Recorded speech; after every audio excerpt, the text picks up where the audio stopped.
Hello दोस्तों, good morning. Today topic is a myocarditis. Myocarditis क्या है? वही सेम जो कि हार्ट की जो मसल्स होती है उनमें इन्फ्लामेशन हो जाता है, उसको मायोकार्डाइटिस बोलते हैं। इसका कोज क्या होता है? नंबर वन इज ए कोज।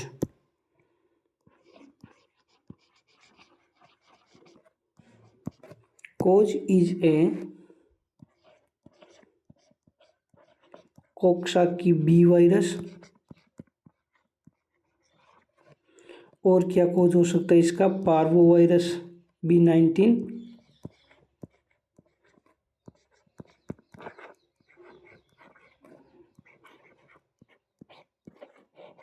ठीक है। क्लिनिकल फीचर क्या आते हैं इन पेशेंट में? सिम्टम्स क्या आते हैं? Clinical features is a number one, patient में फीवर होगा, पेशेंट में फैटिग थकाउट होगी, पेशेंट में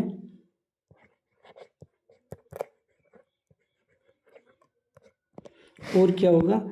डिस्पीनिया होगा, पेशेंट को सांस लेने में प्रॉब्लम होगी। ठीक है। और सबसे इम्पोर्टेंट ये है कि पेशेंट में चेस्ट पेन देखने को मिलेगी। पेशेंट में चेस्ट पेन होगी तो उस चेस्ट पेन को एक स्पेसिफिक वर्ड है उसके लिए, वो है वेग्यू चेस्ट पेन या चेस्ट डिस्कम्फर्ट।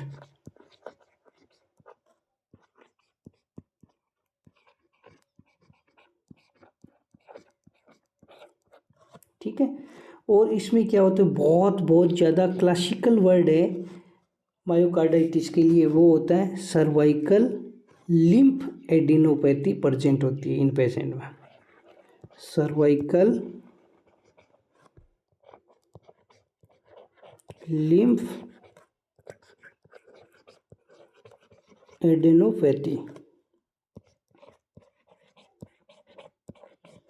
बहुत ज़्यादा क्लासिकल कीवर्ड है इस मायोकार्डाइटिस के लिए। ठीक है। पेशेंट में अब डायग्नोस कैसे करते हैं पेशेंट को? डायग्नोस्टिक टूल क्या है?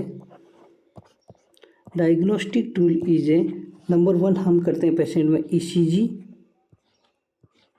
ईसीजी में पेशेंट में क्या देखने को मिलता है? ईसीजी में पेशेंट में साइनस टेकिकार्डिया देखने को मिलेगा। Sinus tachycardia. साइनस टेकिकार्डिया की ईसीजी कैसी होती है? साइनस टेकिकार्डिया की ईसीजी होती है, वो होती है पी वेव प्रेजेंट रहती है। P wave present plus irregularly irregular R wave.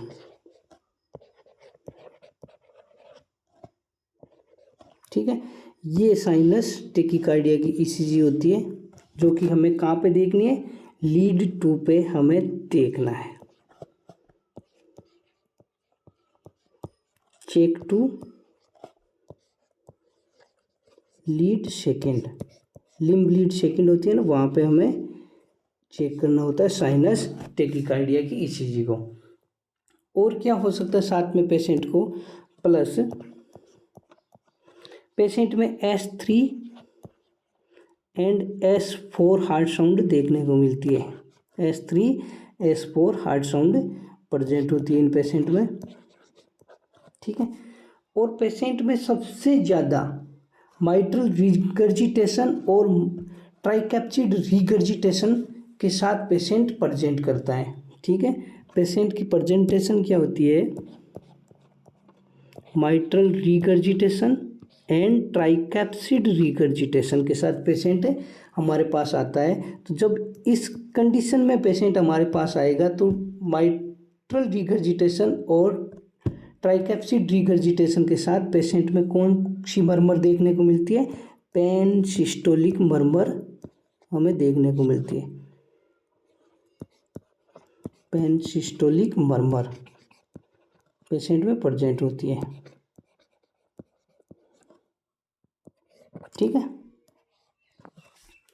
अब इन्वेस्टिगेशन ऑफ चॉइस क्या होता है इन पेशेंट का? Investigation of choice is MRI और स्केंटियोग्राफी हम कर सकते हैं पेशेंट में, स्केंटियोग्राफी हम कर सकते हैं। ठीक है, but gold standard investigation of choice क्या होता है? गोल्ड स्टैंडर्ड क्या होता है? गोल्ड स्टैंडर्ड होता है biopsy. Biopsy is a gold standard investigation of choice.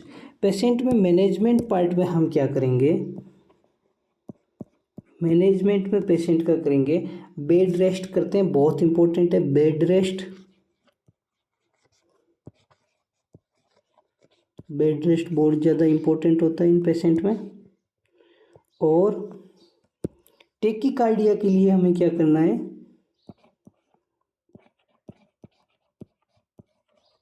Tachycardia, patient में हार्ट रेट इंक्रीज थी, इंक्रीज हार्ट रेट, उसको कंट्रोल करने के लिए हमें क्या करना होता है?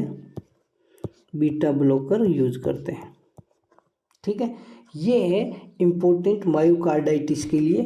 ठीक है, इसका कोज इम्पोर्टेंट है कि मोस्ट कॉमनली कोज कौन सा होता है? कोक्साकी बी वायरस और पार्वोवायरस B19 होता है। Gold standard investigation of choice बहुत इंपॉर्टेंट है, वो होता है इसके लिए बायोप्सी। ठीक है, ये पार्ट इसके लिए इम्पोर्टेंट था। सेकंड टॉपिक है अपना, वो है पेरिकार्डाइटिस, जो कि बहुत ज़्यादा इंपॉर्टेंट है, ईसीजी के पर्पज से भी बहुत इंपॉर्टेंट है और ऐसे भी बहुत ज़्यादा इंपॉर्टेंट है नीट पीजी एंड एफएमजी के लिए। Pericarditis,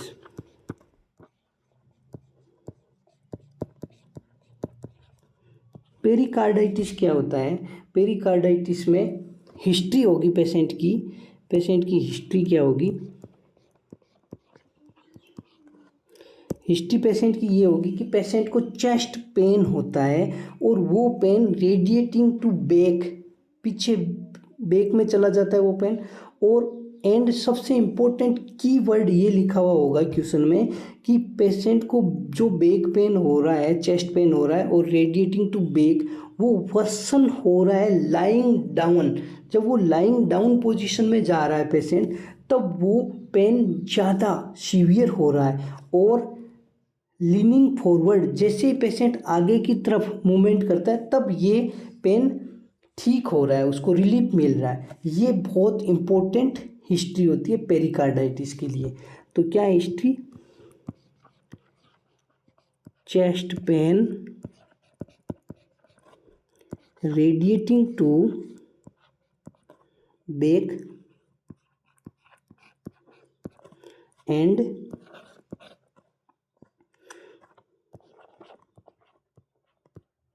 version with lying down,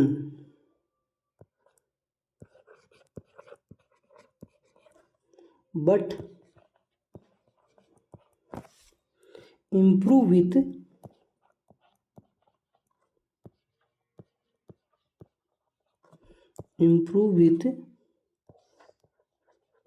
leaning forward।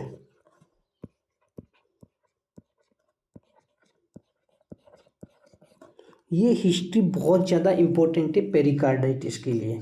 ठीक है, नंबर 2, अब पेरिकार्डाइटिस का कोज क्या है? रिस्क फैक्टर क्या होता है?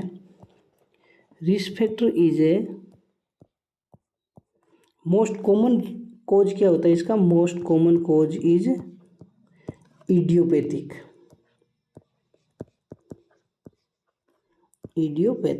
इडियोपैथिक का मतलब होता है कि डॉक्टर्स को भी नहीं पता कि प्रॉपर कोज क्या है इसका, बट सम अदर कोज के साथ एसोसिएशन देखने को मिलता है। तो अदर कोज क्या हो सकते हैं इसके? अदर कोज इज, अदर कोज है इसके,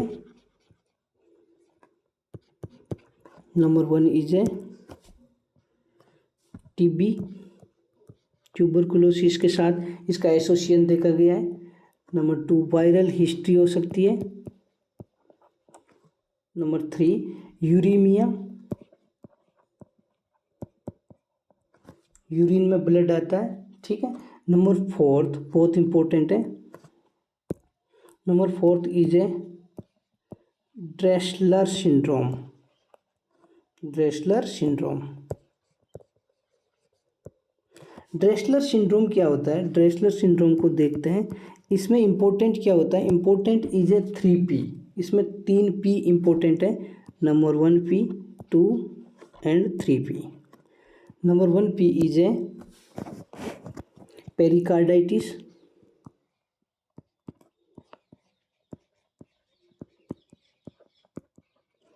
number 2P is pneumonia.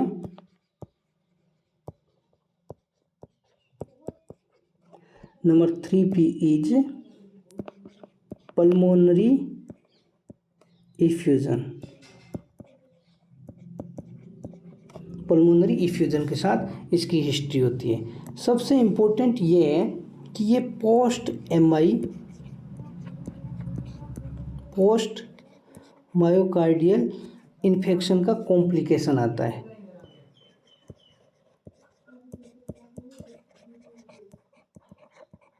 Post myocardial infection का कॉम्प्लिकेशन इस पेशेंट में देखने को मिलता है। अब डायग्नोस्टिक पार्ट में हम क्या यूज़ करते हैं? डायग्नोस्टिक पार्ट में हम यूज़ करते हैं नंबर 1 ECG। पेशेंट की क्या करते हैं हम? ECG करते हैं। ECG बहुत ज़्यादा इम्पोर्टेंट है इसकी कि पेशेंट में ECG में हमें क्या देखने को मिलता है? ECG में हमें देखने को मिलता है ST एलिवेशन देखने को मिलता है। ST elevation in all leads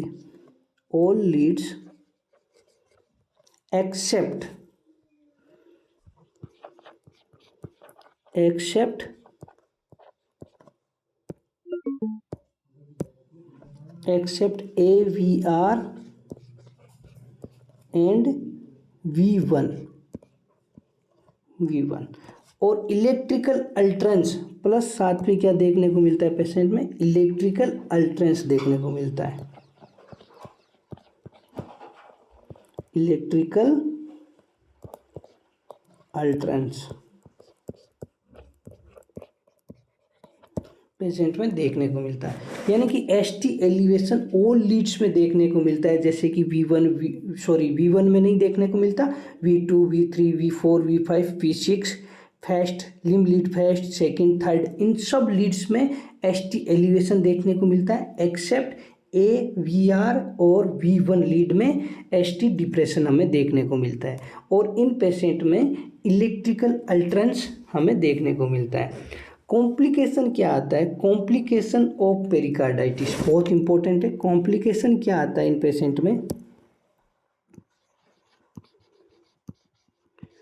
complication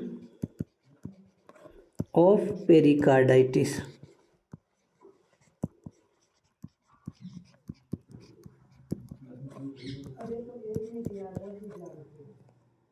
complication of pericarditis में नंबर 1 क्या है? Pericardial effusion. Number 1 is a pericardial effusion. Pericardial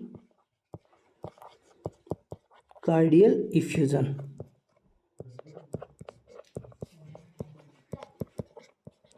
pericardial effusion में हम पेशेंट में क्या देखते हैं? पेशेंट का जब हम चेस्ट एक्सरे करते हैं तो चेस्ट एक्सरे पे हमें कौन से साइन देखने को मिलता है? Number 1 sign is a water बोतल साइन। वाटर बोतल साइन या फिर वाटर बोतल एप्रियंस। नंबर 2 क्या बोलते हैं इसको? इसी को बोलते हैं money bag appearance. Money bag appearance, ठीक है जी। नंबर 2 कॉम्प्लिकेशन इन पेशेंट में क्या आता है? Number 2 complication is a cardiac tamponade. Cardiac tamponade, cardiac tamponade के पेशेंट में हमें क्या देखने को मिलता है? नंबर 1 कार्डियक टेम्पोनार्ड के पेशेंट में हम बैक स्ट्राइड देखते हैं। क्या देखते हैं? Back STRIDE.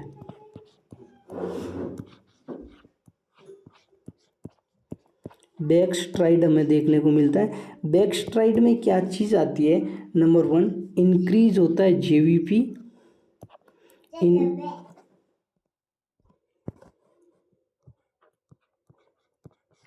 इन पेशेंट में इंक्रीज जेवीपी देखने को मिलेगा। नंबर 2 डिक्रीज ब्लड प्रेशर देखने को मिलेगा। और नंबर थ्री जब हम पेशेंट को आस्क्यूलेट करेंगे तो मफल्ड हार्ट साउंड देखने को मिलेगी।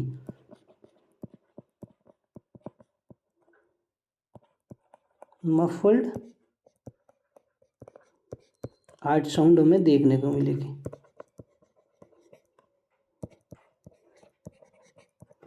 ठीक है, ये होता है बैकस्ट्राइड, बहुत इंपॉर्टेंट होता है कार्डियक टेम्पोनार्ड के लिए। और एक्स्ट्रा पॉइंट हमें कार्डियक टेम्पोनार्ड में क्या देखने को मिल सकता है? Number 1 is A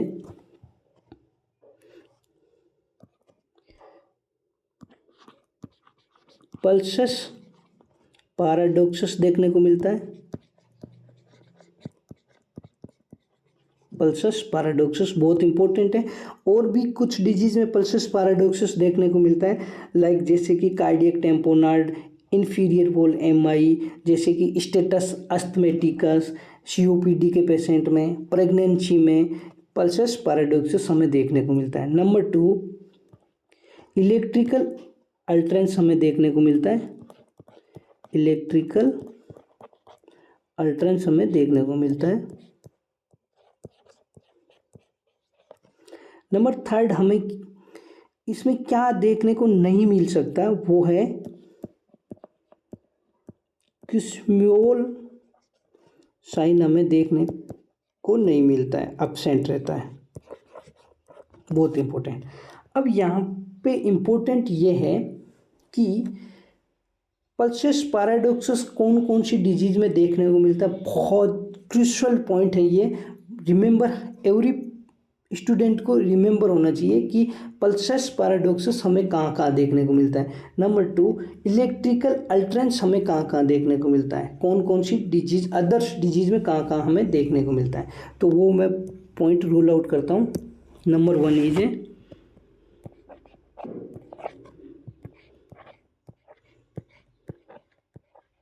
pulses,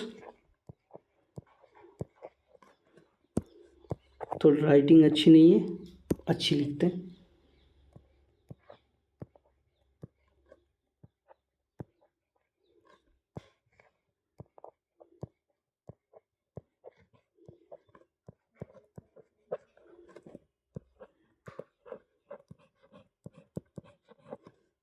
pulses पैराडॉक्सस सीनिन, ये हमें देखने को मिलता है। Number 1 is a pericarditis, sorry cardiac tamponade.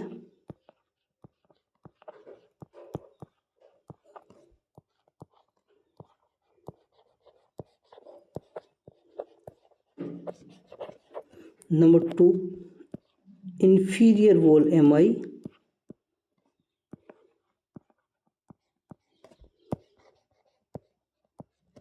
Number 3 status अस्थमेटिकस।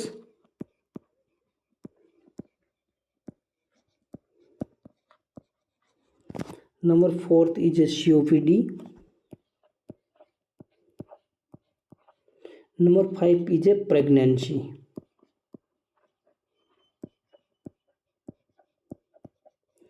या इन कंडीशंस में हमें पल्सस पैराडॉक्सस देखने को मिलता है। नेक्स्ट था हमारा electrical अल्ट्रेंस।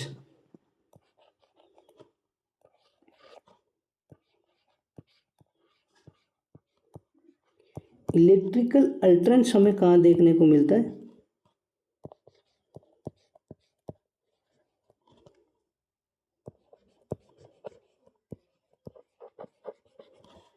Electrical alternans is a number 1 is a acute pericarditis,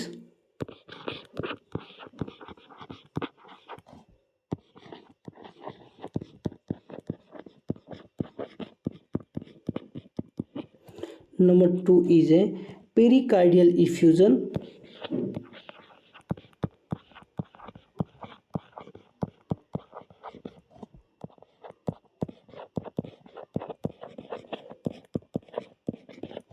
number third is a cardiac tamponade.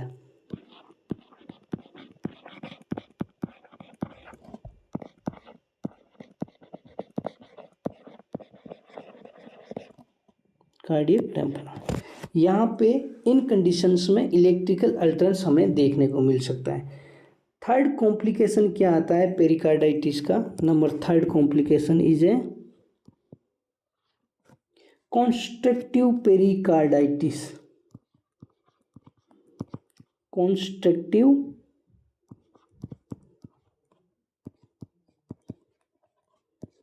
Pericarditis, third complication is a constrictive pericarditis. इसमें हमें इम्पोर्टेंट क्या पता होना चाहिए कॉन्स्ट्रक्टिव पेरिकार्डाइटिस में? Number one is a pericardial shoulder present होता है। Pericardial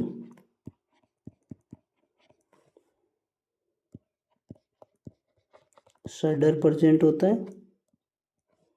number two, low voltage की ईसीजी देखने को मिलती है हमें। लो वोल्टेज ईसीजी देखने को मिलती है।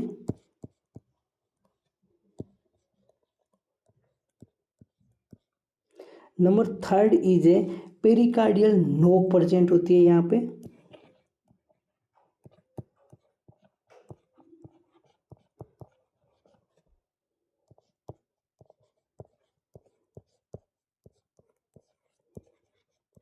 Number fourth is a diastolic dysfunction देखने को मिलता है।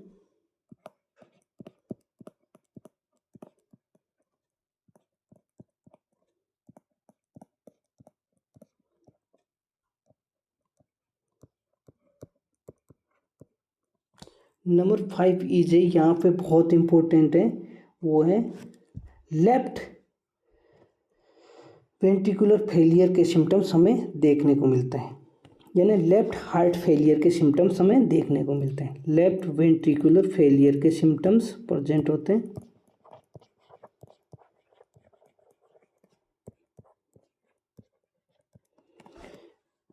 नेक्स्ट हमें और इसमें क्या देखने को मिलता है? स्क्वायर रूट साइन हमें देखने को मिलता है। यहाँ पे इकोग्राफी करते हैं, ऑन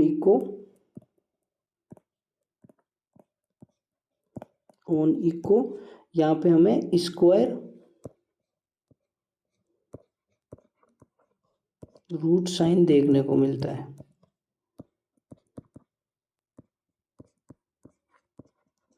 और सबसे इम्पोर्टेंट यहाँ पे हमें कुस्मोल साइन प्रेजेंट दिखता है।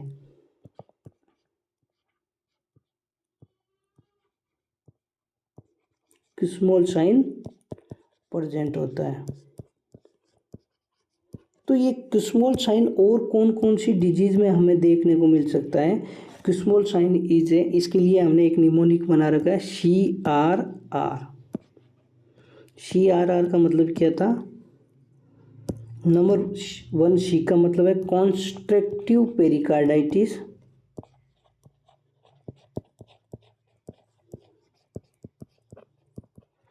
आर का मतलब क्या है? रेस्ट्रिक्टिव कार्डियोमायोपैथी, जो हमने पहले स्टडी कर लिया है। रेस्ट्रिक्टिव कार्डियोमायोपैथी मायोपैथीज वाले टॉपिक में आप वहाँ जाके चेक कर सकते हैं कि रेस्ट्रिक्टिव कार्डियोमायोपैथी क्या होता है। नंबर थ्री, आर का मतलब क्या है? राइट वेंट्रिकुलर फेलियर या फिर राइट साइड हार्ट फेलियर में कुस्मोल साइन प्रेजेंट हमें देखने को मिलता है। अब एक इम्पोर्टेंट पॉइंट यहाँ पे ये है,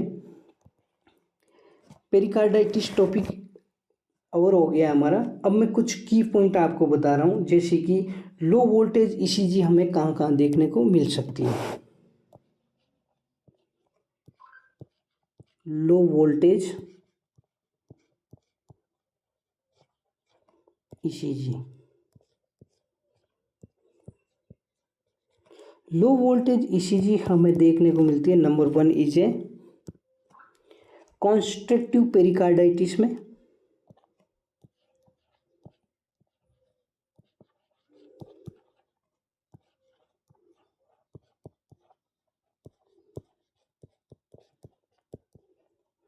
नंबर टू, पेरिकार्डियल इफ्यूजन में।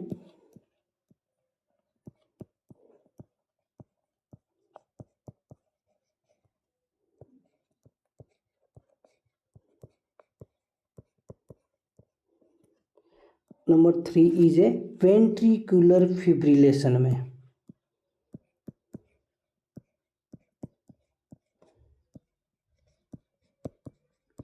इन मोस्टली इन 3 कंडीशन में हमें लो वोल्टेज ईसीजी देखने को मिलती है, और लाइक हाई वोल्टेज ईसीजी हमें कहाँ देखने को मिलती है, वेंट्रिकुलर टेकिकार्डिया में हाई वोल्टेज ईसीजी देखने को मिलती है, क्योंकि वहाँ पे ब्रॉड क्यूआरएस कॉम्प्लेक्स हमें देखने को मिलते हैं। और ventricular tachycardia are mostly 2 type होता है, मोनोमॉर्फिक और पॉलीमॉर्फिक। ठीक है, ये हमने ईसीजी पार्ट में कवर किया था। ये टॉपिक बहुत इम्पोर्टेंट है। इस टॉपिक में आज के लेक्चर में बहुत ज़्यादा कीवर्ड है जो कि एवरी एग्जाम के लिए बहुत ज़्यादा इंपॉर्टेंट है, mostly NEET PG and FMG के लिए। So thank you guys, bye bye.